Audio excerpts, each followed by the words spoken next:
May mga bagay na sasabihin sa'yo ng babae na gusto daw nila sa isang lalaki. Tapos kapag ipinakita mo yun sa kanila, bigla namang mato-turn off sa'yo. Mali kasi ang pagkakaintindi mo sa kanila. Hindi mo kailangang maging emotionally honest sa kanila. Ang kailangan mo ay emotional control upang itikom yang bibig mo. Dahil may mga bagay na mukhang tama sa paningin mo, ngunit maling-mali na ipakita mo ito sa babae. Dahil ikaw mismo ang sasabotahe sa sarili mo niyan. Kaya sa video na ito, babalahan kita sa 5 bagay na hindi mo dapat ipinapakita sa babae kahit mukhang tama sa paningin mo. Now do me a favor and hit the like and subscribe button. Help us reach 100k subscribers soon. Let's begin.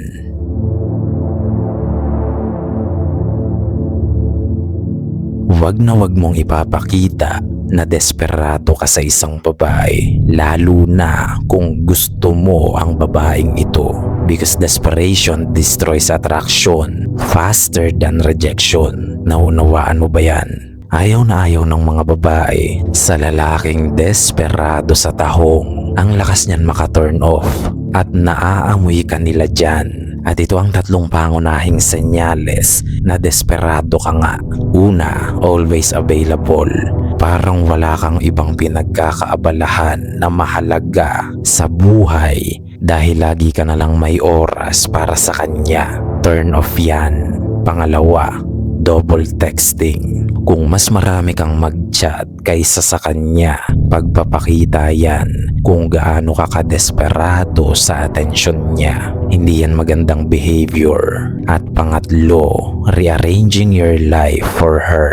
Kung lahat na lang ipinagpapaliban mo para lang magkaroon ka ng oras sa kanya, pagpapatunay rin yan na wala kang maayos na structure sa buhay mo. Desperate men don't attract, they attach. Naunawaan mo ba yan?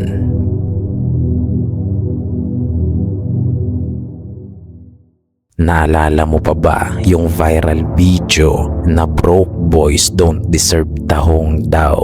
May katotohanan sa bagay na yan. But let's be grounded and not egotistical. Dahil ang totoo, hindi mo naman kailangan maging mayaman agad.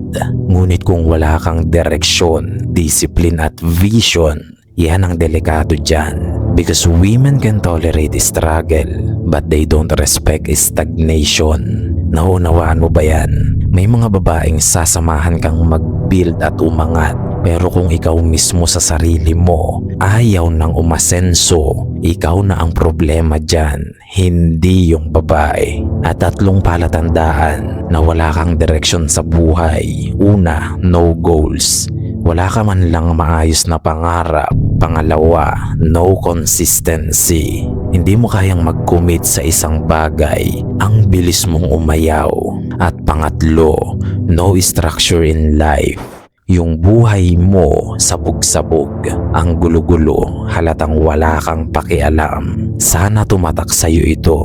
A man without direction becomes emotionally dependent on relationship. Maunawaan mo sana yan.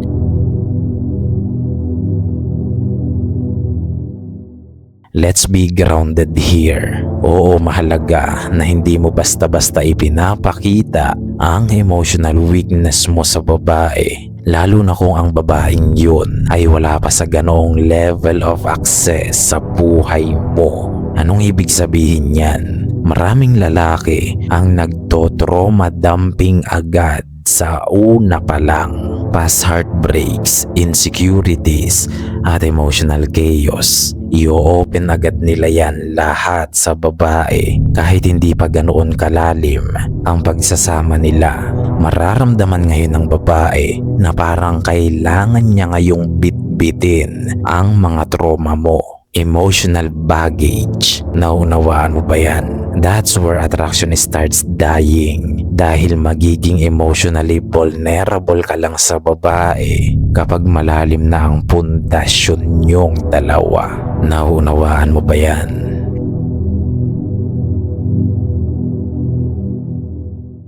Ang lalaking sobrang obsessed sa babae, nagkikilos babae na rin yan. Unti-unting nawawala ang masculine energy nito at nagiging mas feminine siya. Kaya kapag nakita ng babae na ganyan ka, mawawala ng gana sa'yo yan. At ito ang 3 sign na obsessed ka sa babae. Una, constant compliments. Palagi mo siyang pinaliliguan ng mga papuri kahit wala ka naman napapala pabalik. Pangalawa, over-validation. Nagiging follower ka na niya na handang gawin ang lahat para sa kanya. At pangatlo, pedestalizing her. Tinatrato mo na siya na parang Diyos at hindi na tao, na para bang ang taas-taas niya at ang liit-liit mo. But obsession doesn't create attraction, it destroys balance. Nauunawaan mo ba yan?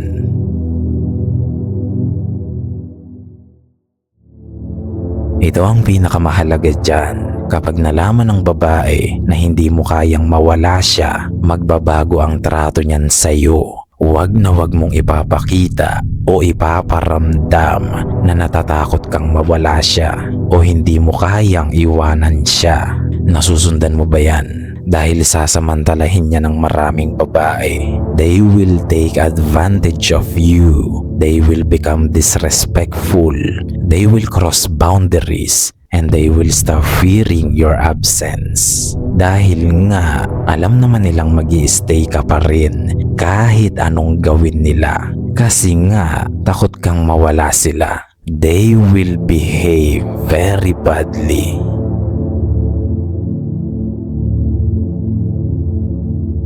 Ito ang kailangan mong maunawaan dyan. Hindi ito pagpapanggap na cold ka. Kasuputan niyang mindset na yan. It is about maintaining self-respect because mystery creates space, discipline creates stability, and self-control creates presence. Naunawaan mo ba yan? Dahil hindi lahat ng babae ay kailangan magkaroon agad ng full access sa iyo. Ecclesiastes 3 verse 7, a time to keep silence and a time to speak.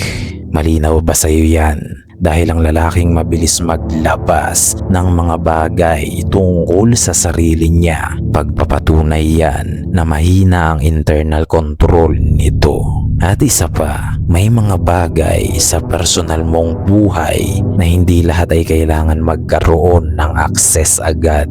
Naunawaan mo ba yan? Don't expose yourself immediately because mystery is your advantage. At tandaan mo rin, we have a mission, we have a movement. We don't chase validations, we chase improvements. Gayunpaman, marami nga ang makakapakinig, ngunit ilan lang ang makakaunawa. Hanggang sa muli, lakan.